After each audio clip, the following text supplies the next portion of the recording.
Sawadika! Bonjour à tous, bienvenue dans une nouvelle vidéo sur ma chaîne Kathleen à Phuket. Aujourd'hui, une vidéo parole d'expat avec Nicolas. Je pense que certains d'entre vous le reconnaissent. Voilà, il va nous expliquer un petit peu puisque c'était le premier parole d'expat sur ma chaîne et voilà, ça fait exactement un an qu'on a fait cette vidéo, donc je voulais qu'on ait un petit retour suite à ce qui s'est passé.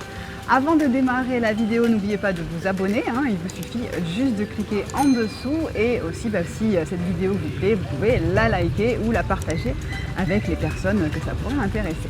Alors Nicolas, comment vas-tu? Je vais très bien et je te remercie encore de venir parmi nous et de repenser à nous et franchement ça a été... Qu'est-ce qui s'est passé alors après cette vidéo qui s'est passée il y a un an, jour pour jour, où je me souviens qu'on était en mode... C'était très calme. En mode SHA, en mode... Avec la certification Covid, tu n'y avais personne, tu n'avais pas de clients d'ailleurs. Non, on attendait les clients, on avait baissé les prix, on avait fait plein d'efforts et ça a eu du mal à venir. Et puis entre-temps, tout s'est arrangé, la licence est arrivée de l'hôtel, le SHA+, et bon, maintenant la pandémie, on va dire qu'elle est derrière nous, on est passé... Et puis maintenant, on est reparti de l'avant. Ouais. Suite à cette vidéo, comment ça s'est passé pour toi? Alors, est-ce que tu as eu des gens qui sont peut-être qui t'ont contacté, qui sont venus à l'hôtel? Ça a été énorme. J'ai eu énormément de demandes grâce à ta vidéo et je te remercie beaucoup. Il y a beaucoup de demandes pour faire les papiers parce qu'il y avait des démarches administratives et tout ça. Et les gens, ils étaient rassurés de t'avoir toi et après ils m'avaient moi en direct et ils sont venus vers nous en fait. Et oui. Pour être tranquille ici et j'ai encore des retombées aujourd'hui et ça continue. Les gens, je pense aussi, ont aimé ta personnalité et avaient envie de te rencontrer parce qu'ils t'ont découvert dans la vidéo et donc ils se sont dit voilà, on l'aime bien, on va aller le voir. Tu m'as dit qu'il y avait des gens qui venaient des fois même du nord de l'île juste pour te voir. C'est pas faux, il y en a qui passent une heure avec moi ou alors il y en a qui me téléphonent, me disent je prends un billet d'avion, j'arrive et j'ai des trucs vraiment de folie quoi. Et les gens ils viennent, ils s'assoient, on boit un café, on commence à discuter, comment ça se passe, qu'est-ce que je peux faire. Bon, c'est question-réponse. Oui, voilà. Je sais qu'aussi, toi, ça te plaît de donner des conseils aux gens si tu peux et quand ils sont là. Et c'est vrai que ça t'a ramené pas mal de clients aussi. Donc ça, c'est quelque chose de bien parce que tu en avais grandement besoin. Comme beaucoup, hein. Comme beaucoup de sociétés ici qui ont vraiment souffert du Covid. D'ailleurs, ce que tu as fait, c'est que tu as fait aussi des petits travaux. Tu en as profité pour faire des petits travaux, du coup? Oui, on a mis un petit temps d'arrêt au mois de juillet. On a fermé 35 jours et on a refait complètement la piscine. Ouais. On a adapté, on a refait le carrelage, on a refait la plage, les margelles, on a fait. Il y avait besoin de mettre, Il y avait besoin d'un gros coup de fraîcheur pour l'établissement et pour les nouveaux clients, même pour les anciens clients, ça fait du bien, même pour nous. Oui, de voir un peu des nouveautés, des choses. Et donc ensuite, là, tu as senti ce regain d'intérêt pour les gens, pour Phuket et pour la Thaïlande. Ils ont eu envie de revenir. On a une forte demande, déjà pour octobre, novembre. Maintenant, la haute saison va arriver et on discute entre commerçants et on sent bien qu'il y a quelque chose qui se passe. Quoi. À part le frein des billets d'avion pour le moment.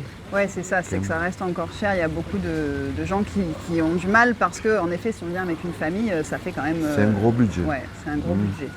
Mais après, on reste attentif à la demande et puis on fera en sorte pour bien les accueillir. Ouais. Et toi, qu'est-ce que tu as comme clientèle là en ce moment? Qu'est-ce que tu sens comme personnes qui viennent dans le coin? Aujourd'hui, en arrière-saison, j'ai la chance d'avoir 3 ou 4 fois par an maintenant un groupe de Muay Thai israéliens. Donc des jeunes, oui, je sais, je les ai vus, donc ils ont la trentaine peut-être, qui viennent s'entraîner pour la boxe thaï. Pour la boxe thaï, ils vont subir Muay Thai, et puis nous on leur fait un prix forfaitaire pour le déjeuner et le séjour. C'est vrai que tu es à côté, en fait, tu es situé à côté d'une très grosse salle d'entraînement de boxe thaï, donc ça les arrange, j'imagine. Ils viennent à combien quand ils viennent? Et là, aujourd'hui, ils sont 16 personnes. 16 personnes. Et ils font des sessions 3-4 fois par an, donc on est très content qu'ils soient parmi nous. Ouais. Sinon, c'est quoi tes clients Après, j'ai des Français, des Belges francophones, des Allemands. Ouais. Beaucoup de gens qui demandent. Et là, pour la saison qui arrive, donc là nous sommes fin octobre, tu as encore de la disponibilité? Comment ça se passe? Octobre, novembre, ça diminue. Bon, enfin, octobre on ne compte plus, mais novembre, on va faire on va bien travailler. Décembre, c'est un bon début. Il y a un élan. Ouais. Il y a des demandes journalières et puis, chose qu'on ne voyait plus, c'est qu'on a quasiment tous les jours une ou deux personnes qui viennent pour nous demander est-ce que vous avez des chambres, est-ce qu'on peut voir les chambres. Ça n'existait plus après avec le Covid. Et oui, puis c'est quelque chose que justement les gens aimaient ce côté-là en Thaïlande, c'est-à-dire qu'ils réservaient quand ils arrivaient peut-être 1 ou 2 nuits d'hôtel et puis après ils se promenaient, ils allaient voir dans quel quartier ils aimaient bien, voir les hôtels directement, leur dire est-ce que vous me montrez une chambre, combien ça coûte, on passe en direct. Pour vous aussi, et les hôteliers, j'imagine que c'est toujours plus avantageux que de passer par des gros groupes comme Agoda ou Booking qui prennent une grosse commission sur vos réservations. Donc c'est toujours mieux de passer en direct avec les hôteliers. Moi, ce que je conseille même aux gens parfois, c'est de regarder les prix sur Booking et puis après de chercher le contact en direct. Après, il y a un lien toujours ou un coup de fil ou alors on peut prendre sur WhatsApp et avoir les gens en direct. Et il y a une marge de manœuvre aussi peut-être pour négocier un petit peu les prix parce qu'en effet, vous, ça vous arrange aussi de ne pas payer une commission ça arrange tout le monde. Groupe. Donc c'est ce que je conseille aussi parfois aux gens, de venir directement vers les hôteliers. Et donc là, toi tu es, donc là pour les prochains mois, c'est vraiment, il y a du monde, les gens viennent aussi, se déplacent pour voir un petit peu les chambres. Oui. Toi tu as fait des améliorations aussi d'un peu dans les chambres? On a changé tous les sets de lit, on a fait des peintures, on a fait une petite maison des esprits aussi. Ah oui, tu me disais que tu as... de toute façon, je vais l'intégrer, je vais vous mettre des jolies images parce que tu as mis une maison aux esprits. Donc ça c'est quelque chose de vraiment traditionnel ici. C'est important. On est en Thaïlande, c'est une coutume thaïlandaise et ça fait partie de la vie. Ça fait partie de la vie locale. Tu as fait une cérémonie pour ça d'ailleurs. Quand on fait une maison aux esprits, on fait venir les moines, c'est ça? Il y a les moines, il y a tout un rituel qui est magnifique. Ouais. Et tous les matins, donc il y a quelqu'un qui s'occupe d'aller mettre les offrandes? Bien sûr, il faut faire des offrandes, il faut mettre de l'eau dengue, on appelle ça. Alors l'eau dengue, c'est l'eau rouge. Et prier, mettre des encens, des fleurs. Après, il y a les big Bouddha, gros Bouddha. Qui c'est qui s'en occupe? C'est tes employés? C'est ta femme? C'est mes employés, ma femme et la future femme à mon papa. D'accord. Qui va nous faire le mariage cette année. Oh là là, tu vas marier ton père cette année? Encore une fois. Quel âge il a ton papa? 79 ans. Oh, il se marie? Ah ouais, c'est un phénomène. Ah bah comme son fils, j'ai envie de dire sûrement. Tu lui fais le mariage. Et tu lui fais l'enterrement de vie de garçon aussi? Moi je sais pas s'il a besoin de ça. On va pas lui faire avoir une crise cardiaque quand même. Mais bon, on va connaître encore les bons moments, on va partager ça. Et je le dis là, mais je vais lui faire une surprise. Voilà. Ah bon, on ne dit pas, on la garde alors. Ah mais c'est bien, donc toi tu as ton papa qui habite ici aussi du coup. Mon papa, j'ai mes parents en fait. Ouais, j'ai la chance qu'ils soient à côté de moi. Ouais, c'est bien, c'est bien. Et donc là, tout ça t'a motivé. Enfin, j'ai senti qu'au fait, cet élan qu'il y a eu après la vidéo et tout, ça t'a reboosté parce que tout le monde était vraiment en mode... on était plus d'énergie, plus de volonté, plus d'envie. On voyait pas de fin parce qu'on a eu cet espoir qu'on a maintenu tous pendant 1 an. Et qu'après la deuxième année, on s'est tous dit, bon, maintenant, on ne sait pas quand est-ce que ça va reprendre, comment ça va reprendre, dans quel état vont se trouver les hôtels, les avions, est-ce que les gens vont avoir envie de revenir en Thaïlande? Et là, alors quand on se balade, c'est vrai, nous, on est à Rawai, encore une fois, donc c'est un quartier assez particulier. Hein. Tu as été à Kata Karon ou pas récemment? Il y a du mieux, mais c'est pas encore ça. Voilà, parce que Kata Karon, c'est vraiment l'endroit touristique par excellence et ça n'a pas vraiment repris encore comme avant. Il y a pas mal d'hôtels qui sont encore fermés, alors que c'est vrai que Rawai, si on reste dans notre quartier, on se rend compte que ça vit beaucoup, beaucoup plus. Ça vit, les Thaïs, ils ont repris des activités, ils ont remis leur barbecue en route, les petits shops, ça reprend en vie. Jour et nuit, ça commence à vivre comme avant. Ouais, et puis on les voit heureux de voir des touristes au fait. Ils sont contents, ils reprennent d'où tu viens, qu'est-ce que tu fais ici, leurs petites questions habituelles parce que les seuls étrangers qu'ils ont vus, c'était des gens pendant les 2 dernières années qui vivaient ici au fait, c'était pas des touristes. Donc ça fait plaisir à voir et j'espère que ça va durer. Là, c'est un petit peu la saison test pour tout le monde et on verra à la fin février, mars, comment ça se passe. On a beaucoup d'espoir sur cette saison et on espère beaucoup parce qu'on en a besoin. Ben oui. Et moi, c'est vrai que là, je vois qu'il y a aussi beaucoup de Russes. Alors ça, c'est un phénomène spécial dû à l'actualité et à ce qui se passe actuellement dans leur pays. Et il y a beaucoup, beaucoup de personnes russes qui partent pour ne pas être enrôlées dans l'armée, au fait. Et donc des jeunes qui arrivent ici. Alors ça, je pense que c'est quelque chose de temporaire parce que je ne sais pas si c'est des gens qui vont rester sur le long terme, c'est peut-être plus en attendant que ça se passe. Oui, ils se mettent un peu à l'abri, ils ont raison. Voilà. Et donc c'est vrai que par contre, ce que ça a comme phénomène ici, c'est que beaucoup de maisons et beaucoup de petits appartements sont loués. J'ai l'impression que tout est pris en ce moment. Toi aussi. C'est très rare. Et puis les prix commencent à monter. Hein. Voilà, ouais. Là, les petits produits, les petites maisons de taille, j'en connais plus. Non. Les maisons même pour les Européens à des prix déjà élevés, ça monte encore parce qu'il y a la demande, quoi. Alors bon. Là, vous êtes pas mal à me demander, je cherche une maison et je trouve pas comment faire. Et bien là, malheureusement, je n'ai pas la réponse à vos soucis actuels par rapport à ça parce que tout est plein. Les gens que je contacte qui ont des maisons à louer pour du saisonnier, ils m'ont tous dit si j'avais 10 maisons, elles seraient toutes louées. Donc là, vraiment, c'est compliqué.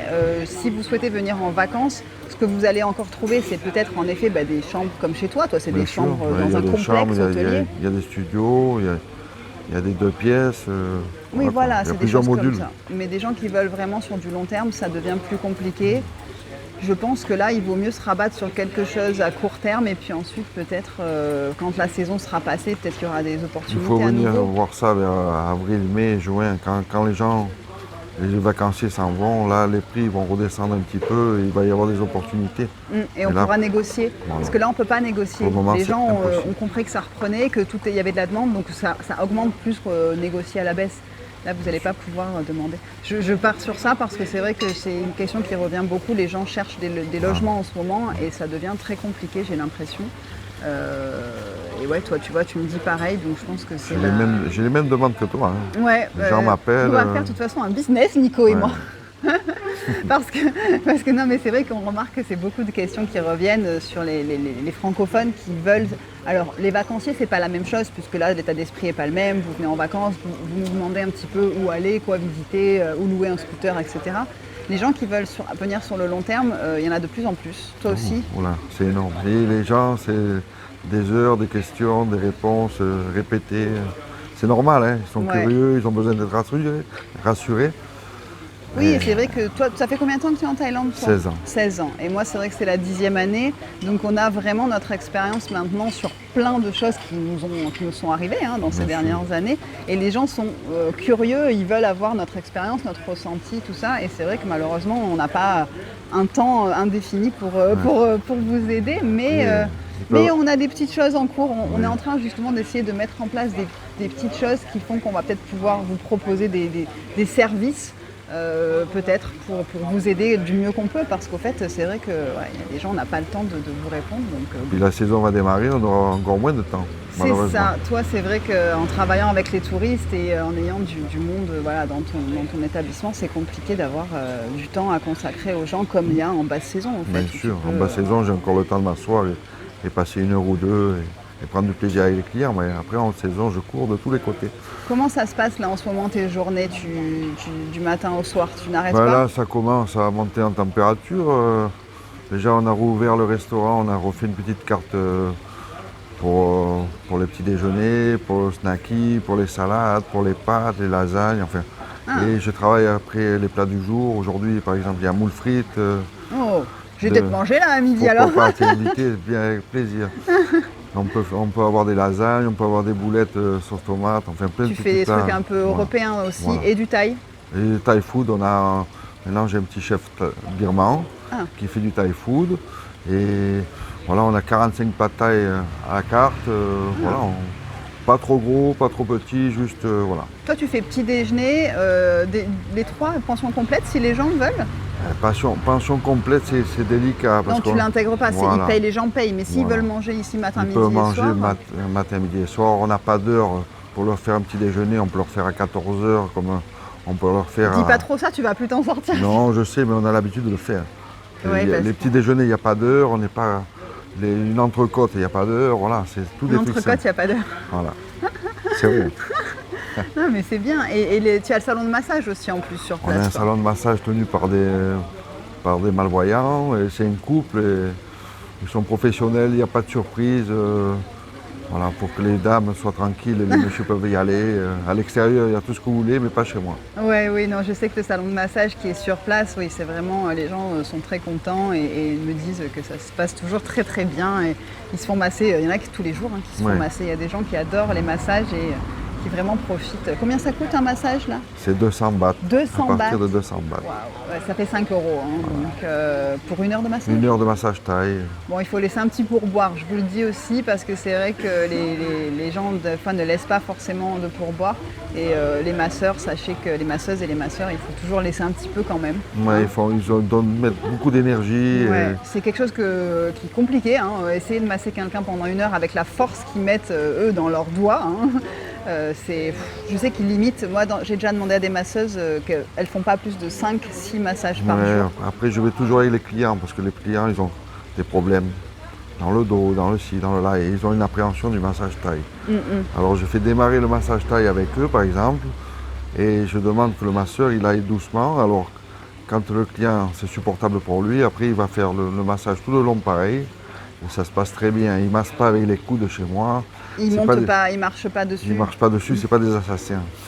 Voilà, ils font attention à nos petits clients. Ben oui, parce qu'après, ce serait dommage qu'ils repartent pire que ce qu'ils sont arrivés. Non, c'est pas le but.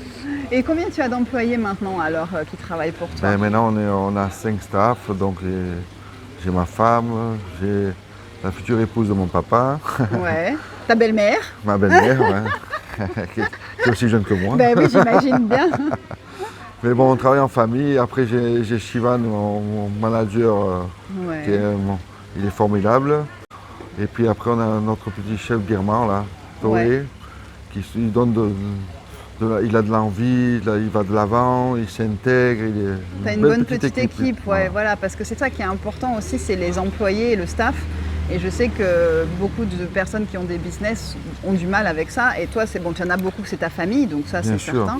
Mais après, trouver les personnes de confiance qui travaillent comme tu as envie de faire dans ton business, c'est pas facile parce que chez moi, bon, ils sont gâtés, chouillés, nourris, logés, payés convenablement. Mais après, je leur demande, en saison, je leur demande beaucoup parce qu'on n'a pas de repos.